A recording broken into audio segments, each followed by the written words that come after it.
Have you noticed the closed-up Poundland shop on the high street in your own neighborhood? It's impossible to miss that bright, familiar yellow sign, the one that used to promise a bargain on every visit, is now hidden behind cold, blank plywood. The lights are off. The aisles are empty. The king of the Quid has quietly vanished from over 100 towns just like yours. Poundland wasn't just a shop, it was the canary in the coal mine, and that canary has just stopped singing. Headlines are screaming about store closures and supply chain chaos, but this isn't just a story about a company struggling to sell cheap batteries. It is a terrified signal that the economic system designed to keep your life affordable is failing. Why does this matter to you? Because Poundland's pain is a direct reflection of the pressure on your wallet. If the biggest, most ruthless discounter in the UK cannot protect you from global price shocks, your personal finances are in immediate danger. To understand the magnitude of this collapse, we have to look at the machine that broke. We call it the inflation shield. For 30 years, Poundland operated like a massive industrial sieve. They were the masters of efficiency. They bought millions of items from Asia to get rock-bottom prices. They used shrinkflation, making your chocolate bar slightly smaller to keep the price at £1. This was the shield that protected you from reality, but that shield has finally cracked. The machine has jammed, and it jammed because of three specific forces tearing through the UK economy right now: shipping, procurement, and energy. Let's stop talking in abstracts. Let's run a simulation to see exactly how the math broke down.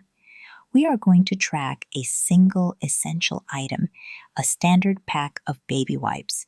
Let's rewind to the era of plenty, 2018. You are a buyer for Poundland. Life is good. You order 1 million packs of wipes from a factory in Asia. In 2018, the raw materials cost about 15 pence. Shipping from Shanghai to Felixstowe is cheap and calm, about 10 pence per pack. Total cost to put it on the shelf, 25 pence. You sell it for £1, that leaves you with a massive 75 pence profit. That profit paid for the staff, the rent, and the expansion. Now, fast forward to the era of cost shock. The world has changed. First, the Red Sea crisis. Ships are diverting around Africa to avoid attacks. This adds weeks to the journey and burns massive amounts of fuel. Shipping costs didn't just go up, they exploded. Second, energy. The oil needed to make the plastic wipes and the electricity to run the factories have surged in price. Let's look at the new math. Manufacturing jumped to 40 pence. Shipping quadrupled to 45 pence. Total cost to Poundland, 85 pence. If they sell it for £1, they are left with just 15 pence of profit. That is an 80% collapse in their margin. 15 pence cannot pay the rent.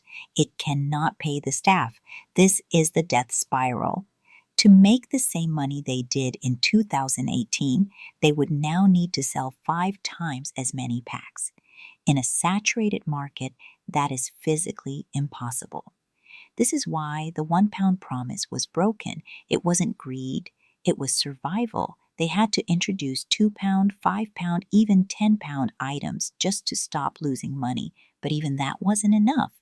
The company had to be effectively rescued. Enter the new owners, Gordon Brothers.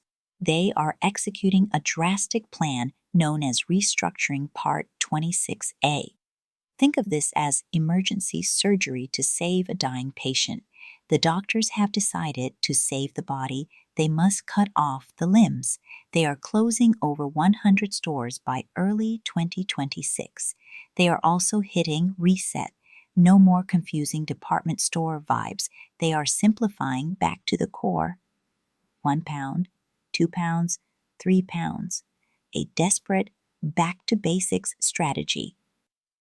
And online, they are retreating.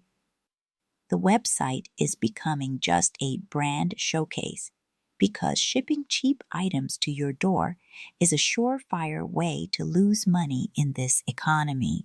So, the turning point is here. Poundland is shrinking to survive, but this leaves a hole in the high street and a hole in the pockets of the people who relied on it. The fall of the everything for £1 era proves that the age of cheap globalization is over. The friction of the world, wars, trade barriers, is now being paid for by you. We are entering an era where value is no longer guaranteed. We have to hunt harder and pay more for the basics we used to take for granted. As you watch these stores disappear, ask yourself, if the businesses designed to be the cheapest can no longer afford to operate, what does that say about the true stability of your own cost of living? The economy is shifting under your feet. Don't be the last to know. Subscribe now and we'll help you understand the forces shaping your wallet.